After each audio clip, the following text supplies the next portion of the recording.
आप पानी पीने जाते हैं। मैंने आपको स्टोरी सुनाई थी। हम बचपन में टांगे पे जाया करते थे स्कूल।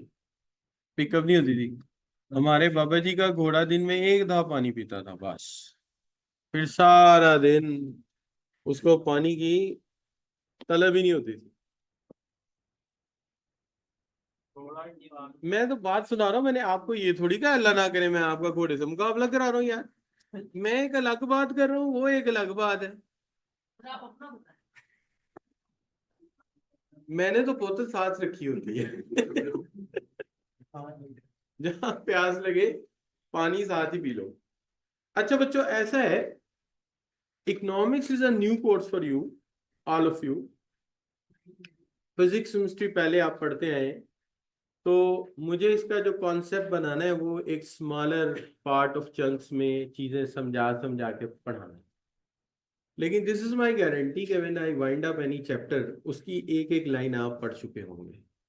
उस एक एक लाइन के मीनिंग मतलब आप सब लिख चुके होंगे। और ये मेरी आदत भी है, मैं आपको जब भी कोई चीज़ पढ़ाता हूँ साथ बताता हूँ कि देखो इस पेज पे है, मैंने इस तरह पढ़ाई है, किताब में इस तरह लिखी है। मैं आपको साथ साथ थोड़ा बड़ा नहीं, पूरा पूरा गाइड कर रहा हूँ। ये नहीं कि भाई आपको, तो जब आपका चैप्टर कंप्लीट होगा तो आपकी एक एक चीज़ पे वो आप लिख चुके होंगे इंशाल्लाह। और जब उसकी एक्सरसाइज होगी तो मैं सॉल्व नहीं करूंगा, मैं सिर्फ सवाल आपके सामने रखूंगा, you will going to solve it इंशाल्लाह। ठीक है जी। तो इसलिए आपने एक कॉन्फिडेंस रखना है कि 2 4 5 दिन में कोई भी सब्जेक्ट का जो मोटो होता है, जो उसका नेचर होता है, वो समझ नहीं आता। अभी मैं आपको जो भी पढ़ा रहा हूँ ये कंज्यूमर बिहेवियर है, यानी कि बायर डिमांडर खरीदार का बिहेवियर समझा रहा हूँ। इसके बाद मैं सेलर का बिहेवियर समझाऊंगा, फिर मैं इन दोनों को आपस में कंपैरिजन या इक्विलिब्रियम समझाएंगे आपको। इस तरह फिर आपके ये जो कॉन्सेप्ट है कंप्लीट मार्केट इकोनॉमी की आपको समझ आनी शुरू हो जाएगी इंशाल्लाह।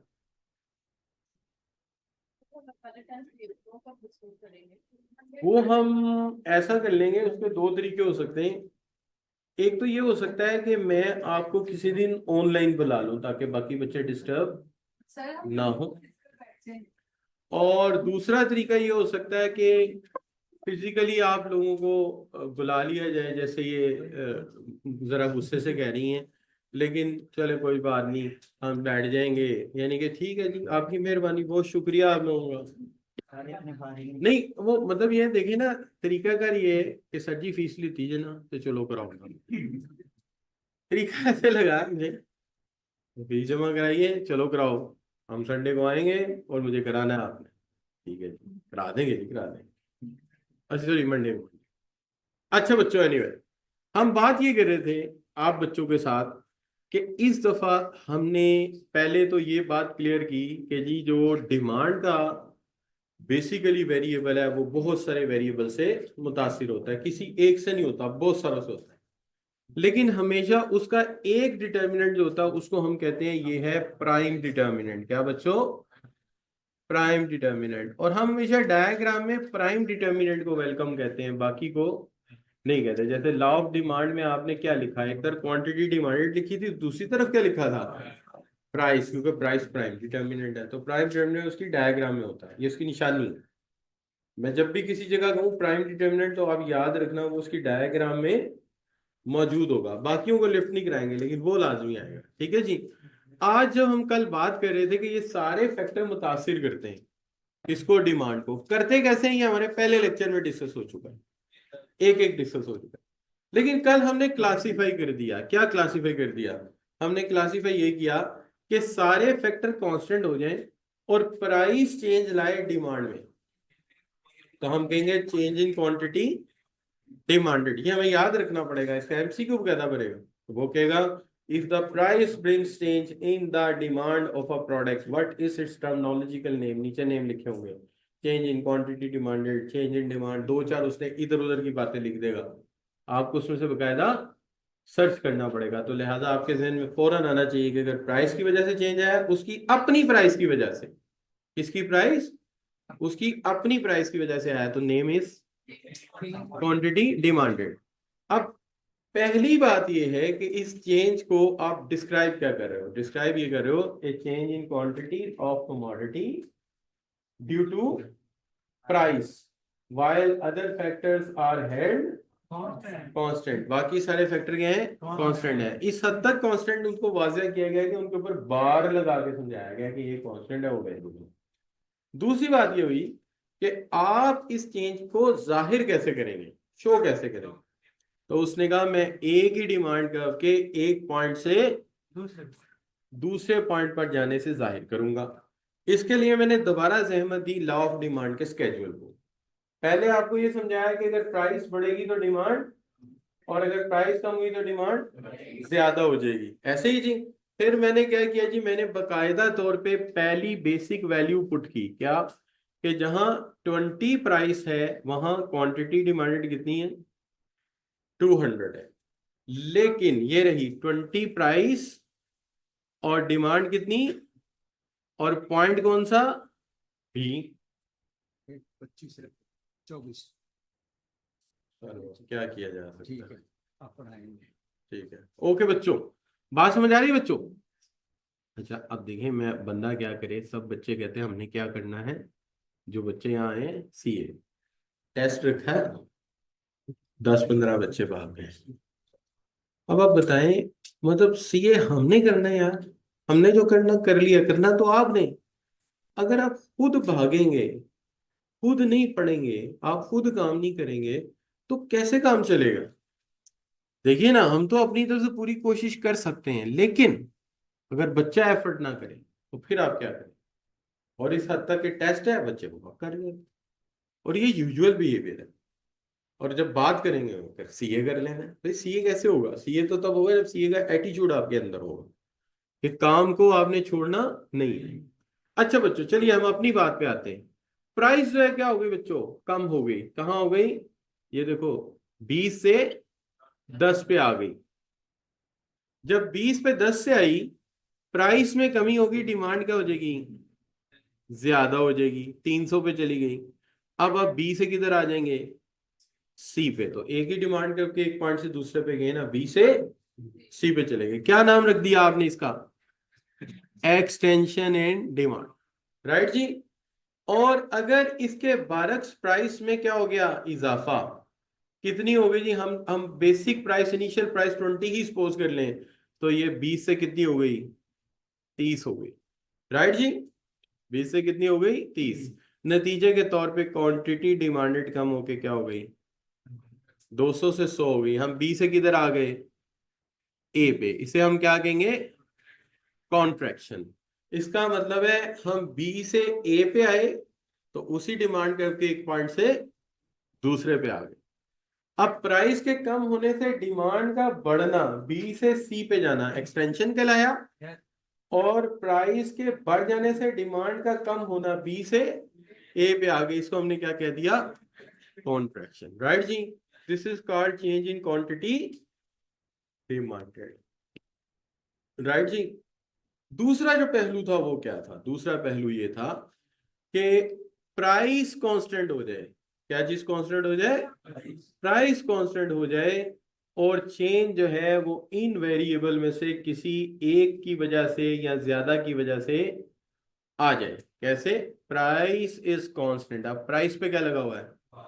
बार लगा हुआ है, और चेंज इन में से किसी एक या ज्यादा की वजह से आई है। ठीक है जी, तो हमने डिस्क्राइब किया पहले, ए चेंज इन डिमांड, क्या लिखा पहले? नॉट प्राइस, प्राइस की वजह से नहीं, it is due to other factor या फैक्टर्स, इनकी वजह से। और इस जगह जो फैक्टर लिखे हैं, Y, POP, T, H, at, ADV, personal selling, PR, ETC, सब पे किसी पे बार नहीं लगाया, क्योंकि अब हमने इनको वेरिएबल बना दिया और प्राइस को कांस्टेंट रख दिया। और क्या कहा कि इस चेंज को कैसे शो करेंगे? दिस चेंज इज शोन, ठीक है जी, इज शोन, कैसे शो करेंगे बच्चों? By shift of demand curve. Demand curve को हम क्या करेंगे बच्चों? शिफ्ट कर देंगे। देखिए, तो उसके लिए मैंने एग्जांपल दी कि फर्ज करें मैं जो है हीटर्स बेच रहा हूं, और मेरे एक हीटर की प्राइस क्या है? 8,000। आमतौर पे रोजाना के 50 हीटर बेच लेता हूँ। किस पॉइंट पे हूँ? बी पर। अब सर्दियां आने पर हीटर क्या होंगे? वेदर इफेक्ट करेगा ना उसको। अब प्राइस तो इफेक्ट नहीं कर रही, प्राइस तो 8,000 ही है। इफेक्ट क्या कर रहा है? वेदर। और अदर फैक्टर क्यों है? चूंकि वो डायग्राम में वेदर की जगह है, प्राइस की है, क्वांटिटी की है, वेदर क्या है? Other factor. इसमें नहीं है। और उसने डिमांड को क्या कर दिया? बी से सी पे ले गया, यानी 50 से कहा ले गया 75 पे, सर्दियां आने की वजह से। अब जब आप 50 से 75 पे जाओगे तो भाई ये बी पॉइंट किधर आ जाएगा? आगे चला गया। तो डिमांड कब किधर चला गया? शिफ्ट हो गए राइट पर चला गया। टर्मिनोलॉजिकली हम इसे क्या कहेंगे?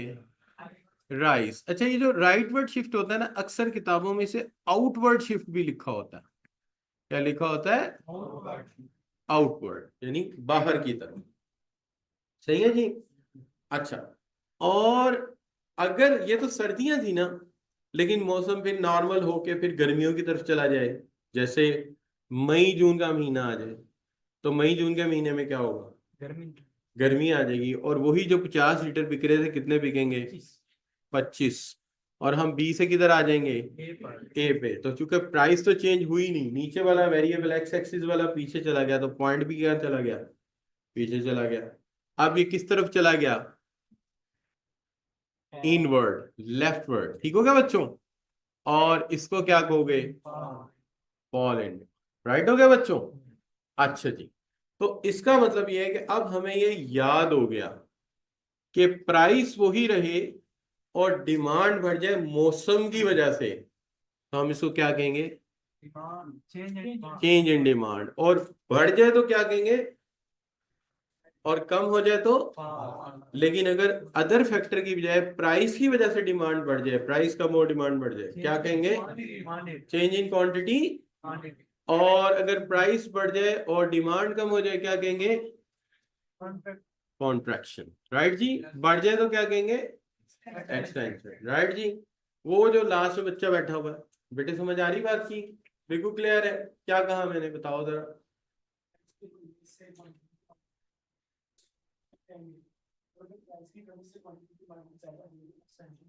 राइट, गुड हो गया, शाबाश। अच्छा बच्चों, यहां तक बात क्लियर है? अब जो हमारा काम रह गया था ना कल, क्योंकि कल हुआ ये कि हमें लेक्चर ही बड़ी लेट मिल रहे थे सारे, और टाइम की कमी की वजह से कोई टॉपिक नहीं जा रहा था मेरा। और दूसरी वजह, मैंने सोचते हैं टेक्नोलॉजी बदलने कोई। अच्छा, अब बच्चों एक एक फैक्टर को दोबारा डिस्कस करेंगे, अब डायग्राम के एंगल से होगा। क्योंकि पहले भी मैं मानता हूं मैंने वेदर कहीं पढ़ाया होगा आपको, लेकिन उस वक्त डायग्राम के साथ। आज डायग्राम के साथ पढ़ाया आपको कि अगर वेदर बदल के उस चीज का मौसम आ गया तो राइटवर्ड जाएंगे, उसका मौसम चला गया तो लेफ्टवर्ड चले जाएंगे। अच्छा ये बताओ, अगर मैं इसकी जगह एयर कंडीशनर की मिसाल लेता फिर क्या होता? फिर फर्क सिर्फ ये पड़ना था कि गर्मियों में राइट जाना था, सर्दियों में लेफ्ट आना था। यही फर्क पड़ना था ना। तो वेदर पे इफेक्ट करने वाला हीटर भी है, ऐसा प्रोडक्ट है जिसपे मौसम बहुत इफेक्ट करता है। एसी भी है, इसका भी मौसम से रिलेटेड है। तो बहुत सारे प्रोडक्ट हैं उनको वेदर इफेक्ट करता है। आइसक्रीम को भी करता है, कोल्ड ड्रिंक को भी करता है। ऐसे ही है ना बच्चों? हॉट ड्रिंक्स वगैरह, हॉट ड्रिंक को भी करता है। अच्छा बच्चों, अब आ जाए नंबर ऑफ बायर्स। सोचिए, अगर किसी मुल्क की पॉपुलेशन में इजाफा हो जाए, अगर किसी मुल्क की पॉपुलेशन में इजाफा हो जाए, यानी आबादी में क्या हो जाए बच्चों? इजाफा हो जाए। ठीक है जी, आबादी में इजाफा हो गया, तो नंबर ऑफ कंज्यूमर क्या हो जाएंगे उस मुल्क में? ज्यादा हो जाएंगे। नंबर ऑफ कंज्यूमर ज्यादा हो जाएंगे। मोर हेड्स का मतलब क्या होगा फिर? डिमांड क्या होगी? ज्यादा हो जाएगी। लेकिन चूंकि ये प्राइस नहीं है, आबादी है। प्राइस होती तो मैं क्या कहता? एक्सटेंशन। लेकिन चूंकि आबादी ने डिमांड बढ़ाई तो मैं इसको क्या नाम दूंगा? राइस। और किस तरफ लेके जाऊंगा कर्व को? ठीक है जी। मैं डायग्राम नहीं बना रहा हर जगह, क्यों बोला? समझो ये राइट वर्ड जो मैंने बनाया है, समझो ये डायग्राम बनी हुई है। ठीक है? राइट वर्ड का मतलब है आप अपने पहले कर्व से राइट चले गए, और अगर किसी मुल्क की पॉपुलेशन कम हो गई फिर क्या होगा, नंबर ऑफ कंज्यूमर और डिमांड क्या हो जाएगी, और नतीजा फॉल होगा। और किस तरफ जाएगा कर्व, लेफ्ट साइड। डायग्राम बनाने की जरूरत तो नहीं है, वरना हर हेडिंग के साथ बनाना पड़ जाएगा ना। तो ये राइट लेफ्ट एरो काफी है, समझे, डायग्राम ही है। वो एक ही डायग्राम से सारों को समझ लो, राइट और लेफ्ट। ठीक है जी, ओके, सही हो गया। अब आप कहेंगे सर आबादी का बढ़ना, तो मैंने बताया था पाकिस्तान और एशिया के सारे मुल्कों में ये प्रॉब्लम है, आबादी बढ़ रही है, अफ्रीका में भी। लेकिन वेस्टर्न कंट्रीज में, नॉर्वे, स्वीडन, इनका मसला क्या है, इनकी आबादी कम हो रही है। तो दोनों तरफ प्रॉब्लम हो सकती है। आबादी बढ़ने से डिमांड बढ़ेगी, मार्केट स्ट्रांग होगी। आबादी कम होने से डिमांड घट जाएगी, मार्केट श्रिंक हो जाएगी। अच्छा बच्चों, अब दूसरी बात, अगर फर्ज करें किसी की इनकम में इजाफा हो गया, जैसे आप शॉपिंग करने गए, शर्ट्स लेने गए, और घर से फोन आया कि जी आपके अब्बू को क्या मिल गया है, बोनस मिल गया है, ठीक है, और डबल सैलरी मिल रही है। तो फर्ज करें आप 2 शर्टें लेने गए थे, तो क्या करेंगे, 4 खरीद लाएंगे। किस तरफ चले जाएंगे, राइट वर्ड राइज हो जाएगा। और अगर अम्मी की आवाज आए बड़ी दुख भरी और कहें कि बेटा तेरे पापा के सैलरी में से उन्होंने छुट्टियों के पैसे काट लिए हैं, लीव को भी एब्सेंट काउंट कर लिया है, तो क्या होगा बच्चों, डिमांड कम हो जाएगी। और क्या हो जाएगा बच्चों, फॉल हो जाएगा। किस तरफ चले जाएंगे, लेफ्ट साइड की तरफ। राइट बच्चों, कोई चीज मुश्किल। अच्छा जी, अब देखिए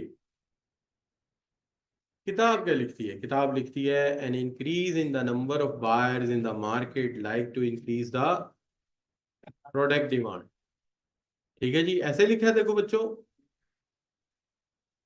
ए decrease in number of buyer will probably decrease the demand. तो अगर बायर बढ़ जाएंगे तो डिमांड क्या होगी, और अगर कम हो जाएंगे तो क्या हो जाएगी, कम हो जाएगी। राइट जी, नो प्रॉब्लम, यहां तक कोई चीज मुश्किल।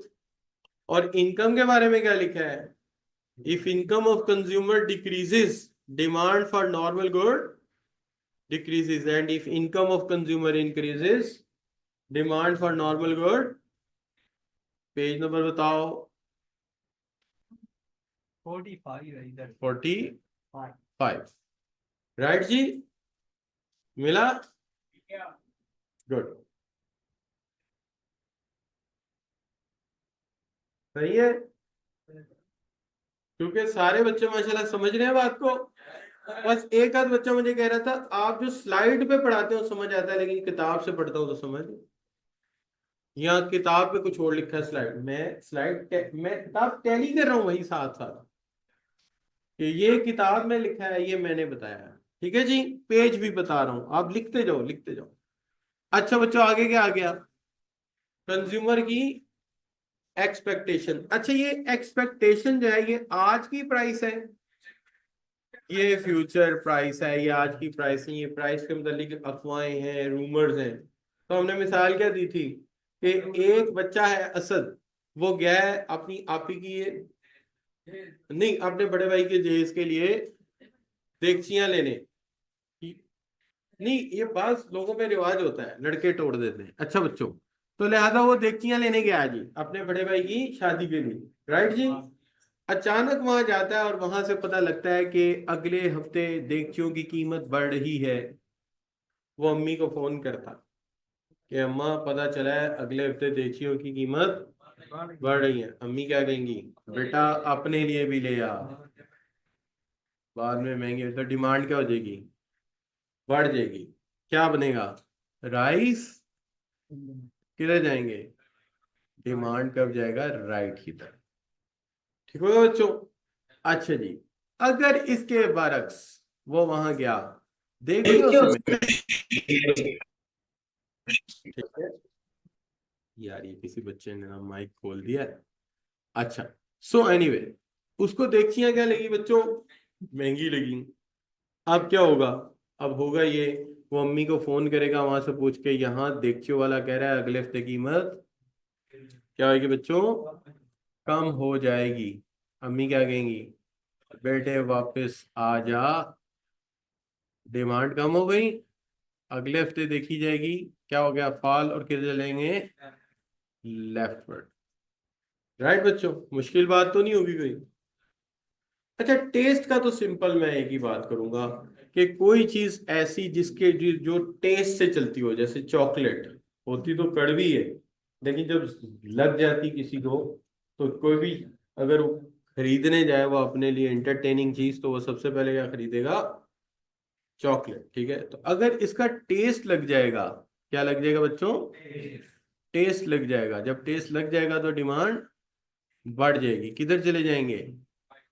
राइट। अच्छा, इसका ना अपोजिट नहीं होता बात चीजों में। टेस्ट लगता जाएगा, डिमांड बढ़ती जाएगी। टेस्ट लग गया वापिस तो टेस्ट जाता नहीं। क्या ख्याल है बच्चों? कैसा होता है टेस्ट? रिवर्स होता है किसी चीज का? कभी भी नहीं होता, अलगर के उसे बुखार वगैरह ना हो जाए। तो यार तू तो वैसे ही रखे यहाँ पे, वही कर। एक बात समझ भी आ जाएगी ना, फिर ही होने होते तो कुछ ना कुछ कह देंगे। अच्छा बच्चों, सही हो गई बात, नो प्रॉब्लम। अच्छा जी, अब आ जाए बच्चों, क्या अगर किसी चीज की एडवर्टीजमेंट आ जाएगी तो उसकी इंफॉर्मेशन मिलेगी, बंदा फौरन एक्शन में आएगा, डिमांड बढ़ेगी, किधर चले जाएंगे? राइट साइड पे। इसका भी रिवर्स हम नहीं लिखेंगे। राइट जी। अब इसको जरा किताब में देख लेते हैं। किताब में लिखा है change in the consumer expectation में shift demand, a newly formed expectation of higher, क्या बच्चों? हायर फ्यूचर प्राइसेस में cause consumer to buy now. ठीक है, ताकि अभी फायदा उठा ले एंटिसिपेटेड राइज ऑफ प्राइसेस का। तो 10 इससे क्या होगा बच्चों? करंट डिमांड क्या हो जाएगी? इंक्रीज हो जाएगी। तो इंक्रीज का मतलब क्या है बच्चों? राइट वर्ड जाना, या राइस, या ऊपर शिफ्ट। ठीक हो गया बच्चों? इसी तरह कहता है टेस्ट में, क्या कहता है? कहता है these are often important factor that impact on demand for product. ठीक है, समझ आ रही बात की बच्चों? क्या मैंने मिसाल दे दी थी? चॉकलेट। ठीक है, तो चॉकलेट अगर किसी को पसंद आ गई, टेस्ट में आ गई, तो क्या होगी उसकी डिमांड, और उसकी राइट पर चले जाएगा कर्व। और एडवर्टाइजिंग में क्या कहता है? Advertising and promotional activities related with the product leads to increase the demand. Right जी। अच्छा बच्चों, अब प्राइसेस ऑफ रिलेटेड गुड्स आ गया। ये हम पहले भी पढ़ चुके हैं, लेकिन आज हम कर्व के एंगल से पढ़ेंगे दोबारा। जी साहब, जब भी किसी चीज का इश्तहार आएगा, आपको मालूमात मिलेगी, तो आप जल्दी एक्शन करेंगे। आपके जहन में उसके यूजेस पता चलेंगे, तो आप मोटिवेट होंगे उसको बाय करेंगे। सोचो क्यों नहीं है? ही नहीं, क्या इश्तहार मिटा दें जाके? बहुत चीजें आगे को चलती हैं, पीछे को नहीं जाती। जैसे आपके पानी सीधा जा रहा है, चीज आगे को जाती है, पीछे को क्यों नहीं आती? भाई फ्लोट ने आगे को चलना है ना, टाइम आगे को जाता है बेटे, बात चीजें रिवर्स नहीं आती। बस मैंने समझा दी, रिवर्स तुम खुद कर लो। सियाने बंदे हो, तुम खुद कर लो। भाई एक बंदे ने नहीं बात आना है जी, तो मर्जी तुम्हारी है, करो जरूर करो।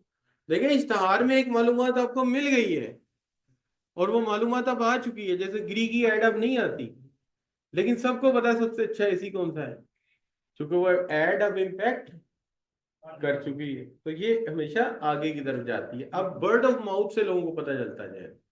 शुरू में तो इश्तहार से पता लगा था ना, तो रिवर्स नहीं होगा। मुआशरे में जब एक मालूमात फैल जाती है, तो उसको वापस लाना मुश्किल होता है। राइट बच्चों? अच्छा जी, अब बच्चों बात कर लेते हैं प्राइसेस ऑफ रिलेटेड गुड्स। अब रिलेटेड गुड्स की प्राइसेस क्या होती हैं? एक तो बच्चे चीजें होती हैं जो एक दूसरे का सब्स्टिट्यूट होती हैं, यानी चाहे तो वो चीज यूज कर लो, चाहे तो ये चीज, लेकिन दोनों में से दोनों एक दूसरे का म्यूचुअली एक्सक्लूसिव है। म्यूचुअली एक्सक्लूसिव का मतलब है एक यूज करोगे तो दूसरे की जरूरत नहीं रहेगी। तो हम कहते हैं चले जी, हम बेच रहे हैं कोक। ठीक है जी, क्या बेच रहे हैं? कोकोला की बोतल। अच्छा, हम कहते हैं जी हमारी तो सबसे पहली जो शिफ्ट का मामला, उसमें हमने प्राइस को क्या कर देना है, कांस्टेंट कर देना है। ऐसे ही है ना बच्चों, प्राइस तो कांस्टेंट रखनी है, लेकिन इसकी अपनी प्राइस की बजाय ये होता है कि पेप्सी सस्ती हो जाती है। और अगर पेप्सी बच्चों सस्ती हो गई तो पेप्सी की डिमांड क्या होगी, बढ़ जाएगी, लोग पेप्सी ज्यादा पियेंगे। इसका मतलब है जब पेप्सी ज्यादा पियेंगे तो लोग कोक कम पियेंगे। क्या करेंगे, कम पियेंगे। इससे अगली सोच पे जाते हैं कि इसकी वजह से कोक का डिमांड कर किधर जाएगा, लेफ्ट जाएगा। और बिल्कुल सही बच्ची ने कहा, क्या करेगा, फॉल करेगा। राइट जी। लेकिन इसके बरक्स अगर प्राइस ऑफ कोक फिक्स ही है लेकिन पेप्सी महंगी हो गई, पेप्सी की प्राइस बढ़ गई, तो लोग डिमांड फॉर पेप्सी क्या करेंगे, लेकिन कुछ ना कुछ तो मेहमानों को पिलाना है, क्या पिलाएंगे। इसका मतलब कोक की डिमांड बढ़ गई, कर्व किधर जाएगा, राइट। क्या कहेंगे आप इसको, राइस, क्योंकि उसकी अपनी प्राइस ही ना बढ़ी। राइट बच्चों। इसमें एक चीज, ये तो समझ आया आपको, बिल्कुल क्लियर है, लास्ट रो तक बिल्कुल क्लियर है। अच्छा, लेकिन इसमें एक चीज मैंने याद कराई थी, मैंने कहा था यार थोड़ी सी आसानी के लिए ये कर लो कि जब अपनी प्राइस तो है ही कांस्टेंट, लेकिन अगर उसकी प्राइस के गिरने से हमारी डिमांड गिर जाए या उसकी प्राइस के कम होने से हमारी डिमांड कम हो जाए, तो असर क्या आया, सेम। और एस से शुरू होता है सेम, सब्स्टिट्यूशन में किससे शुरू होता है, एस से शुरू होता है। तो सेम का मतलब है ये सब्स्टिट्यूट है। अपनी प्राइस कांस्टेंट है लेकिन दूसरे प्रोडक्ट की प्राइस के गिरने से हमारे प्रोडक्ट की डिमांड गिरी है, असर क्या आया, सेम। सेम का मतलब सब्स्टिट्यूट। इसी तरह अपने प्रोडक्ट की प्राइस वही है लेकिन दूसरे प्रोडक्ट की प्राइस के बढ़ने से हमारी डिमांड बढ़ गई, असर तो सेम ही आया ना। और सेम असर का मतलब क्या हुआ, सब्स्टिट्यूट। राइट रहेगा बच्चों, पक्की बात है। चलो, सब बच्चों को क्लियर है। अच्छा बच्चों, अब देखिए हमारी किताब में क्या लिखा है। किताब में लिखा है कि जनाब लेट से कोक और जूस एक दूसरे का क्या है, सब्स्टिट्यूट है। ठीक है बच्चों। अच्छा देखना जरा, यही लिखा है, कोई डिफरेंट बात तो नहीं लिखी हुई। हाँ भाई, एक पुराना डाटा तो नहीं डाल दिया, पुराना डाटा, ये पुराने वाला आ गया। हमारी किताब में क्या लिखा है, हमारी किताब में क्या लिखा है, चलो एक बच्चा पढ़ दो। चलो ऊंची आवाज में कौन पढ़ेगा, जी बेटा आप पढ़ दें, आप पढ़ दें, क्या पढ़, हाँ हाँ हाँ, चलो। Price of substitutes also affect demand for the product. An increase in the price of one good will cause an increase in demand for other products as well as that will बस cause यहाँ रुक जाओ बेटा, क्या पढ़ा, एक product की price के बढ़ने से दूसरे प्रोडक्ट की प्राइस क्या हुई, क्या हुई, एक प्रोडक्ट की प्राइस के बढ़ने से दूसरे प्रोडक्ट की डिमांड क्या हुई, बढ़ गई। तो क्या है आगे लिखा है, क्या चीज है ये, सब्स्टिट्यूट। राइट जी। और उसने इसकी मिसाल दी हुई है कि अगर एलजी महंगा हो गया तो लोग क्या करेंगे, एलजी छोड़ देंगे, उसकी जगह क्या ले लेंगे, सैमसंग ले लेंगे। राइट जी। बैठ जाओ, शाबाश, वेल डन। समझ आ गया भाई, पक्की बात है। चलो अच्छा, इसमें ना कॉम्प्लीमेंट का जिक्र नहीं है लेकिन हमें कॉम्प्लीमेंट पढ़ना पड़ेगा क्योंकि सवालों में आ रहा है, सवालों में आ रहा है, तो इसलिए हमें एमसीक्यू सॉल्व करने हैं तो हमें करना पड़ेगा। कॉम्प्लीमेंट का मतलब होता है जॉइंटली डिमांडेड गुड। कौन सी बेटा, जॉइंटली डिमांडेड गुड। तो हम फर्ज कर लें कि जॉइंटली डिमांडेड जो चीज इकट्ठी इस्तेमाल होती है, मिसाल है बैट और बॉल, हम बेच रहे हैं बॉल, ठीक है, और जो इसके साथ जॉइंटली डिमांडेड प्रोडक्ट है वो है बैट। राइट जी। अच्छा, लेकिन पेपर में ये भी हो सकता है कि वो शटल और रैकेट कर दे। इस बच्चे ने बोला मोबाइल और उसका चार्जर कर दे, तो कोई भी मिसाल ला सकता है। राइट बच्चों। अब इसमें हम क्या करते हैं, इसमें हम कहते हैं देखिए जी हम बेच रहे हैं बॉल लेकिन हमारे बॉल की प्राइस में कोई चेंज नहीं आया, सेम है। राइट बच्चों। लेकिन हुआ ये है कि बैट हो गया है नहीं सस्ता। मैं पेसिमिस्ट आदमी हूँ क्या ऑप्टिमिस्ट? मैं ऑप्टिमिस्ट हूँ, मैं पहले सस्ता करूंगा। बैट हो गया सस्ता। अब सब बच्चे जो ऊट पटांग गेमें खेलते थे, लाटू कंचे, सब क्या खेलने लगे? बैट बॉल खेलने लगे। तो बच्चों, बैट सस्ता हुआ, हर बच्चे के हाथ में आ गया बैट, डिमांड बढ़ गई बैट की। तो बॉल की भी डिमांड क्या होगी? क्योंकि बैट बगैर बॉल के काम नहीं करेगा। किधर जाएंगे? Right word. और क्या कहेंगे इसको? राइस। ठीक होगा बच्चों? अच्छा, अब प्राइस ऑफ बॉल वही है, ठीक है, लेकिन बैट जो है बच्चों महंगा हो गया। तो तमाम बच्चे जो हैं, जो पहले कंचे और लाटू खेल रहे थे छप्पर के पास, वो सब वही खेलने लग गए। अब बैट नहीं है तो बॉल का क्या करें? बॉल की डिमांड भी कम हो जाएगी। ठीक है जी। और क्या करेंगे बच्चों? इसकी डिमांड फॉल करके किधर चली जाएगी? लेफ्ट साइड के ऊपर। ठीक होगा बच्चों? लेकिन मैंने एक चीज याद कराई थी, इसलिए कि पेपर सॉल्व करना आसान हो जाए। तो मैंने कहा था अपनी प्राइस तो चेंज नहीं हुई, लेकिन उसकी प्राइस के कम होने से हमारी डिमांड बढ़ जाए। हम इसको क्या कहेंगे? कन्वर्स। तो कन्वर्स का मतलब सी से शुरू हुआ, कॉम्प्लीमेंट भी सी से शुरू हुआ। तो जब कन्वर्स इफेक्ट आएगा तो ये क्या होगा? कॉम्प्लीमेंट। इसके उलट भी हो सकता है कि प्राइस उसकी बढ़े और हमारी डिमांड कम हो जाए, तब भी क्या है? कन्वर्स है। और तब भी हम इसको क्या कहेंगे? कॉम्प्लीमेंट। ठीक है जी।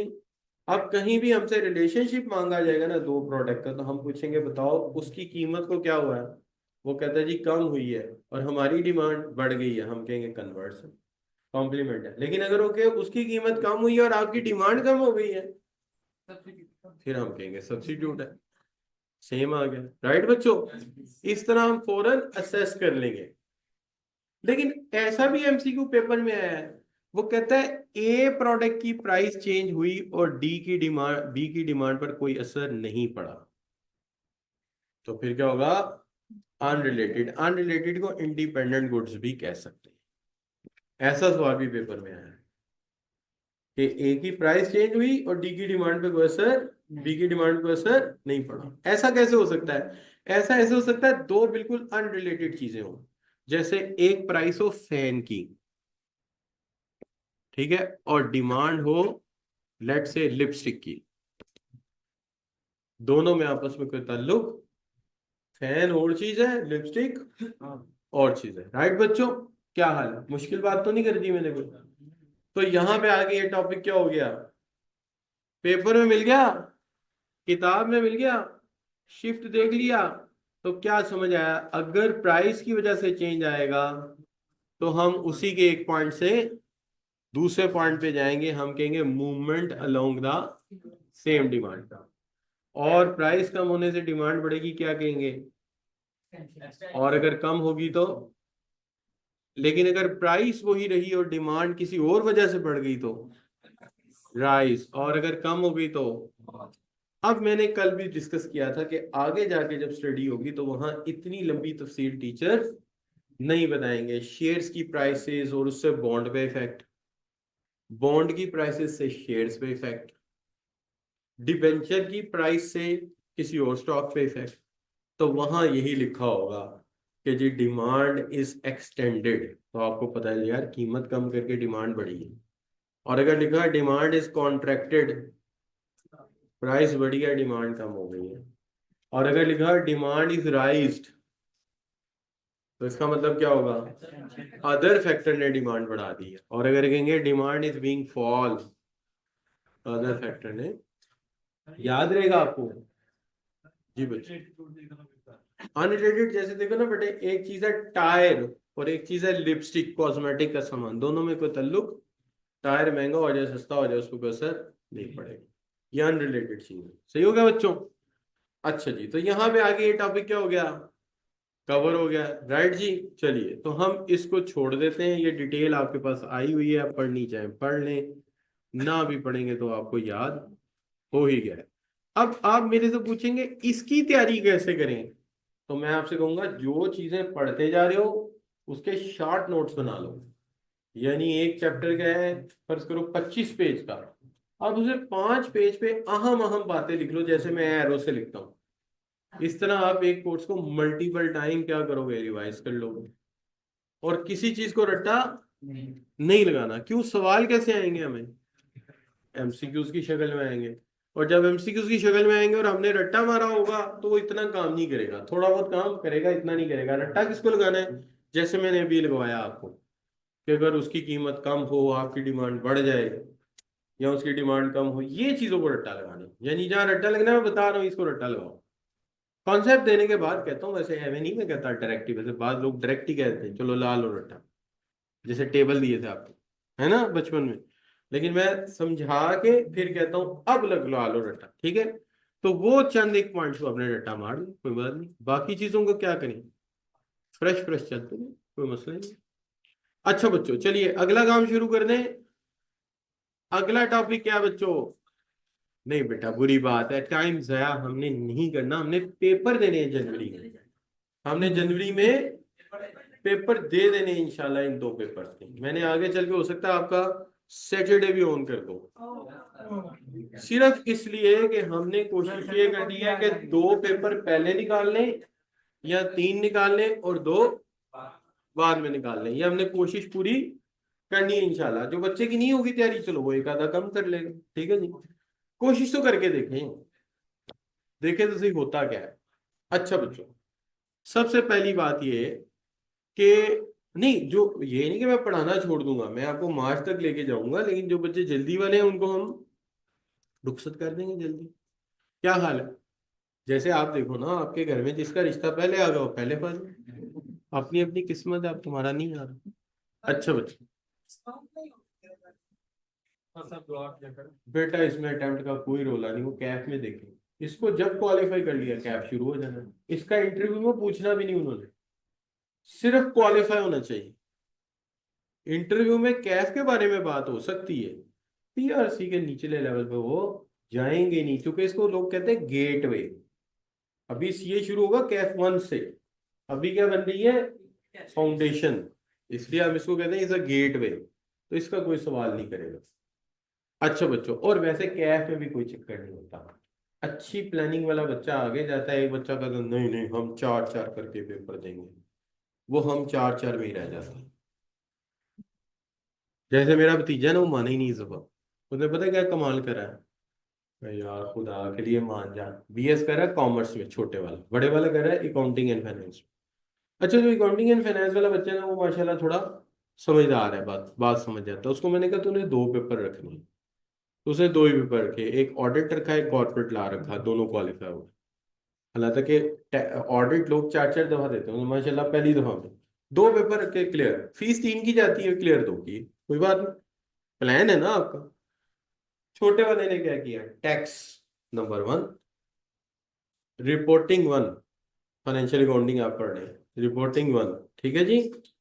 उसके साथ क्योंकि कॉस्ट अकाउंटिंग पिछली था उसकी पास हो गई, managerial and financial analysis, MFA, tax और रिपोर्टिंग। चाचू मैं करूंगा, तुम ऐसे ही बस बात करते रहते हो। बेटा प्रैक्टिस नहीं कर सकोगे, एक थ्योरी रख लो, एक न्यूमेरिकल रख लो। नहीं नहीं मैं कर लूंगा, अच्छा भाई कर लो। मुझे जिस टीचर का गाना कि ये मुझे पसंद है, इसका पासपोर्ट ले लो, मेरी वाकफियत है, मुझे मुफ्त मिल गया, मैंने ले दी। मैं कही रिकॉर्डिंग सुन ले जाके, सुना आ गया। अब रिजल्ट आया, मैसेज किया, चाचू मैं बताता हूँ। मैं कहा अच्छा चलो ठीक है, मुझे पता लग ही गया। अब सारे 44, 45, 46, 44, 45, 46, यहां से धुआं निकलता, मैंने अपनी आंखों से देखी श्यूं करके जा रहे। अब क्या है कि अगर अच्छी प्लानिंग कर लोगे तो भाई कैफ होगा तो ऑडिट के लिए जाओगे ना, होगा ही नहीं तो जाओगे कैसे। होगा तो क्वालिटी कंपेयर होगी ना, होगा ही नहीं तो क्वालिटी कंपेयर कहाँ से होगी। चलो जी, इस बच्चे ने 2 अटेम्प्ट ले ली ज्यादा, उसने नहीं ली, उसने एक ले ली, लेकिन है तो कुछ, है तो मुकाबला हो रहा है ना। अगर प्लानिंग ही इतनी आप पुअर करेंगे कि आपके पास एक चीज एक्वायर ही ना हो सके, तो फिर मुवाजना किससे करेंगे आप। इसलिए जब किसी फील्ड में आ जाए आप अपनी सक्सेस को इंश्योर करें पहले, इस चक्कर में ना पड़े कि मैं फन्नेहान बन जाऊं। आप देखें ना कितने नंबर शार्ट है, 4 5 6। अब एक थ्योरेटिकल कोर्स होता और प्रैक्टिस का टाइम थोड़ा ज्यादा मिलता तो क्या होना था, निकल गए थे 2 पेपर कम से कम निकल गए थे, और 2 न्यूमेरिकल निकले होना एक अटेम्प्ट में तो बंदा कहाँ पहुंच जाता है कॉन्फिडेंस में। तो ये बड़ी अहम बात है। अब आप देखें, आप रिपोर्टिंग में देखें कितनी मतलब कि इम्पोर्टेंट कोर्स है सीए का, रिपोर्टिंग 1 और रिपोर्टिंग 2। चूंकि देखिए अगर हम कास्ट अकाउंटिंग है ना, तो अकाउंटेंट होते हैं ना जैसे फिरोजपुर रोड पे सीएमए है, तो फिर हमारे लिए कास्ट अकाउंटिंग अहम है। हम क्या है, चार्टेड अकाउंटेंट है, हमारे लिए क्या अहम है, रिपोर्टिंग सबसे ज्यादा अहम है। लिहाजा रिपोर्टिंग में किसी भी किस्म का रहम वो आपके ऊपर नहीं करेगा, इसीलिए उसने आपको पीआरसी में अकाउंटिंग दे दी ताकि आप अकाउंटिंग सीख कर ऊपर जाएंगे, समझ रहे बात। और उन बच्चों का एक और मसला है, उन्होंने पीआरसी नहीं किया हुआ, एएफसी किया हुआ, अकाउंटिंग पढ़ी नहीं फाउंडेशन में, इसलिए उनके और ज्यादा मुश्किल हो जाती है जो पहले बच्चे हैं सब जो फाइनल पहुंचे। अच्छा बच्चों चलिए छोड़िए, वापस आते हैं अपने पॉइंट। अब हमने कंज्यूमर बिहेवियर पढ़ा डिमांड के अंदर, एग्री। जब कंज्यूमर बिहेवियर पढ़ा तो सप्लायर की कोई बात सोची थी आपने, और अब सप्लायर का पॉइंट ऑफ व्यू सुन रहे हैं तो क्या हमें कंज्यूमर के बारे में कुछ सोचना चाहिए, नहीं। अब हमें सेलर का साइकोलॉजी समझना चाहिए क्या है, और कंज्यूमर की बात को ज़हन से अभिव्यक्ति तौर पे निकाल देना चाहिए। तो फिर आप कहेंगे सर दोनों को कब समझेंगे, जब दोनों पढ़ लेंगे, सप्लाई एंड डिमांड को इक्विलिब्रियम में लेके जाएंगे फिर दोनों को पढ़ेंगे। फिलहाल क्या करेंगे, अब सेलर की बात सुनते हैं। सेलर का क्या रवैया है, देखिए ये बैठा हुआ है सेलर, देखा आपने क्या कर रहा है, नहीं समझ नहीं, नहीं आपको नजर ही नहीं आ रहा आया नजर, क्या कर रहा है, चाय पी रहा है गिलास के अंदर डाल के, चलो एनीवे। अच्छा बच्चों, अब इसका रवैया क्या है, इसका रवैया बड़ा टिपिकल है। जब किसी चीज की प्राइस बढ़ती है ना, या कंज्यूमर इसको कहता है मैं इसके ज्यादा पैसे दे दूं, ये साथ ही कहता है फिर ज्यादा खरीद लो, सप्लाई बढ़ा देता है। और जब भी प्राइस कोई कम ऑफर करता है तो फिर क्या करता है, सप्लाई कम कर देता है क्योंकि मुनाफा कम मिल रहा है। करता क्या है, जब किसी चीज का रेट बढ़ता है, यहाँ गोदाम से माल उठाता है जाके दुकान में रख देता है ढेर सारा। क्यों रख देता है, कमाने का मौका है। क्या हाल है बच्चों। और जब कोई चीज सस्ती होती क्या करता है, यहां से निकाल के जाके गोदाम में रख देता है, कहता है अभी है ही नहीं, थोड़ी बहुत रखता है बस अहम कस्टमर के लिए। क्या करूंगा, जब महंगी होगी तब मैं बेचूंगा, अभी नहीं बेचते, रख देते उठा के। ऐसा ही है। तो जब भी प्राइस बढ़ती है, स्टॉक से माल उठाता है, दुकान पे ले जाता है, ढेर सारा जाके रख देता है, बल्कि बाहर रख देता है ताकि लोगों को नजर आएगी ये चीज मेरे पास ढेर सारी है। क्यों, कमाने का मौका है। और जब कीमत कम होती है फिर क्या करता है, ठीक है जी। अब जरा सोचिए, अगर 2 मिनट के लिए सोचिए, मैं टीचिंग नहीं करता, मेरा रियल स्टेट का काम है जी, और मेरे पास ढेर सारी प्लाटों की फाइलें, आमीन कहते हैं, ढेर सारी प्लाटों की फाइलें। अब क्या होगा बच्चों, फर्ज करो कि कीमत बढ़ गई है फाइलों की, मैं क्या करूंगा, फाइलें ला के टेबल में रख दूंगा, खरीदो। क्यों, कमाने का मौका है। और अगर कीमत गिर गई तो फाइलें उठा के रख दूंगा, एक आध कोई बेच दूंगा खर्चा खुर्चा चलाने के लिए बस। क्या हाल है बच्चों, यही बात मैंने आपसे क्या बोली थी। जब कंज्यूमर का बिहेवियर समझा हमने, सेलर की सुनी, ये सेलर की साइकोलॉजी है। होगा क्या वो तो हम देखेंगे जब दोनों आमने सामने आएंगे। क्या हाल है कि नहीं। वो अलग पार्टी है, ये अलग पार्टी है। इसका रवैया ये है कि कीमत ज्यादा हो तो ज्यादा बेचूंगा, कम हो तो कम बेचूंगा। और वो जो आप बात कर रहे हैं वो भी हम करेंगे, जब दोनों को इकट्ठा लाएंगे बात क्लियर हो जाएगी। राइट बच्चों, मुश्किल बात तो नहीं है, सही है जी। इसका मतलब ये है कि लॉ ऑफ सप्लाई ये कहता है कि हमारे पास दो चीजें हैं, एक स्टॉक और एक सप्लाई। एक स्टॉक है, एक सप्लाई है। लॉ ऑफ सप्लाई ये कहता है कि भाई जब भी प्राइस बढ़ेगी हम स्टॉक से माल उठाएंगे, कहाँ रख देंगे, और सप्लाई बढ़ा देंगे। और जब भी कभी प्राइस कम होगी हम क्या करेंगे बच्चों, शाबाश, सप्लाई का एरो गलत नहीं लगा दिया मैंने, ऐसे लगाना था ना। अच्छा, प्राइस कम होगी हम क्या करेंगे, सप्लाई से माल निकालेंगे, स्टॉक में जाके रख देंगे, वापस कराएंगे, कहेंगे बाद में बेच लेंगे जब अच्छा मौका आएगा, अभी चीज क्या है बढ़िया है। लोग राइस में ऐसा कर दें, घी में ऐसा कर दें, चीनी में ऐसा करते हैं, रेट गिर जाए तो थोड़ी चीजें गोदाम में रख देते हैं। अच्छा बच्चों, क्या कहता है, कहता है सेट्रीज पारीबस, ये वही चीज है, other things remain the same. हमने क्या लिखा था पिछली दफा, अदर थिंग्स रिमेन द, इसको लिखने का एक ये भी तरीका है ग्रीक वे में, ceteris paribus, a as price rises the quantity supplied rises, as price falls quantity supplied falls, price बढ़ेगी सप्लाई बढ़ जाएगी, प्राइस गिरेगी सप्लाई कम हो जाएगी। राइट बच्चों, प्राइस बढ़ेगी तो सप्लाई, क्यों, क्योंकि उसको मुनाफा ज्यादा मिल रहा है इसलिए सप्लाई बढ़ा देगा, और प्राइस कम होगी तो उसको मुनाफा कम मिलेगा तो वो क्या करेगा, सप्लाई कम कर देगा, वो कहेगा थोड़ा बेच लेते हैं। राइट बच्चों, अच्छा जी। अब बच्चों बात ये आ गई कि हमें इसके भी सारे डिटर्मिनेंट को डिस्कस करना पड़ेगा वन बाय वन। पहला क्या है, प्राइस बढ़ी तो बताओ क्या होगा, और प्राइस कम हो गई तो क्या होगा। अच्छा, और ये इसका कौन सा डिटर्मिनेंट है बच्चों, प्राइम डिटर्मिनेंट है, बाकी भी हैं लेकिन ये डायग्राम में लिखा जाएगा, लिहाजा ये डायग्राम के वाई एक्सिस पे लिखा जाएगा, लिहाजा ये प्राइम है। राइट बच्चों, बाकी कौन सी चीजें सप्लाई को इफेक्ट कर सकती है, एक दफा थोड़ा थोड़ा देख लेते हैं। मिसाल के तौर पे एक चीज इफेक्ट कर सकती है, वो क्या, availability of quality factor of production. क्या मतलब, देखिए एक चीज है, अगर उसकी प्राइस पे कोई इफेक्ट ना हो लेकिन उसके फैक्टर ऑफ प्रोडक्शन दस्तयाब हो जाए, तो वो कहता है प्राइस इफेक्ट ना भी हो, फैक्टर ज्यादा हो जाए तो क्या होगा, सप्लाई ज्यादा हो जाएगी।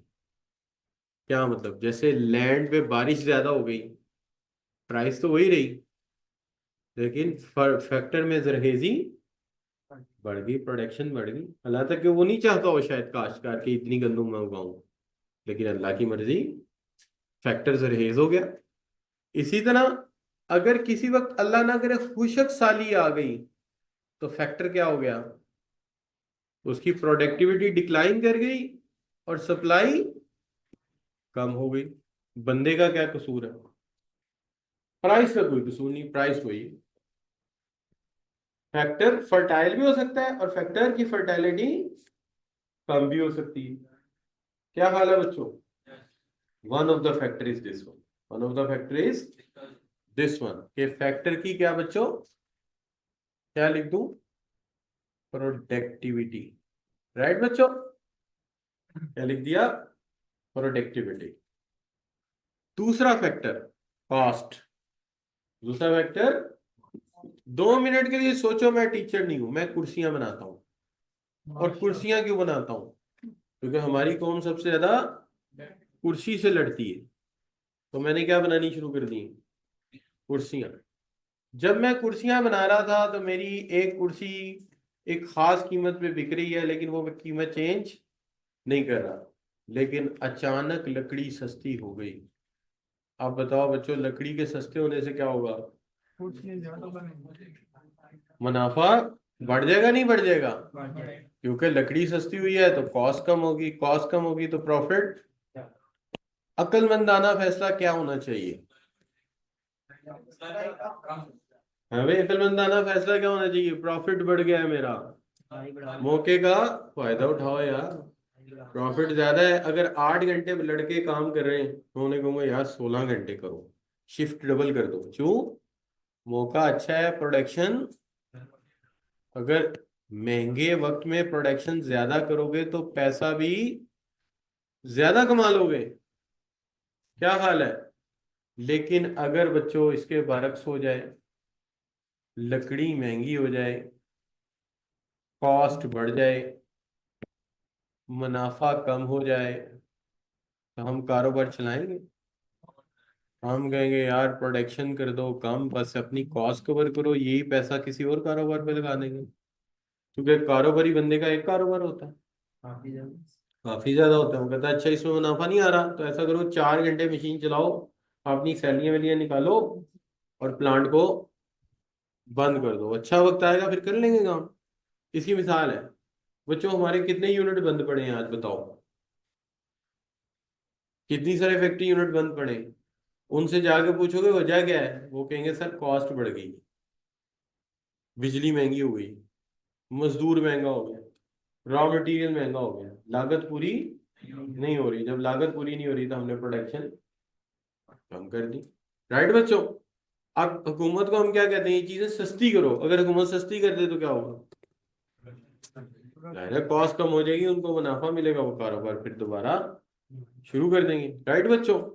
इसके वो तफसील से बात करेंगे हम अपने अगले लेक्चर में, और एक तरह से जितना पढ़ा है ठीक है, दोबारा शुरू करेंगे। क्यों? क्योंकि टॉपिक जो है मजा आएगा शुरू से एंड तक जाने का। क्या हाल है? वैसे जितना कराया समझ आया? पक्का पानी समझ आया? क्या हाल है?